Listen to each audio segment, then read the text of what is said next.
ल यहाँ फेरि पेनाल्टी हान्न रेडी छन् है। आइया काली सकेन। यहाँ केटाहरूको पेनाल्टी हान भइरहेछ है। पालो गुरुङ सम्धिले हान्न लाउनुहोस् है। यहाँ फेरि पावर सर छेक्ने आउनुहुन्छ कसले हान्नु सिक्नु मन छ क्या। Easy man. हाम्रो यहाँ पोर्चुगिसले हान्न लाउनुहोस् है। बुढा घरो खेल्छन्। यहाँ पवन सर हुनुहुन्छ। इजी बल हान्ने क्या। ड्याममा हान न केटाहरू यार, पावर देखाउ न। अलिक पावर देखाउ न यार। ल किन छ ए बरे पोस्टमा त बल पुर्याऊ तिमीलाई। ल अर्जुनले हान्न लाग्छन् है। ब्राजिलको जर्सी लाएर हान्न लाग्छन्।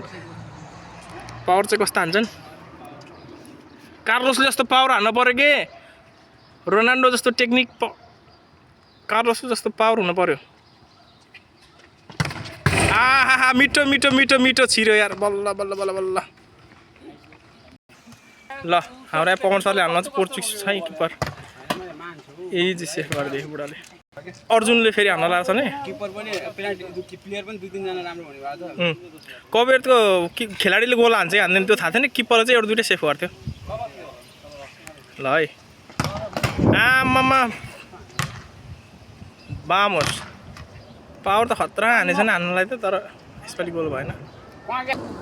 आहा ट्याम्बा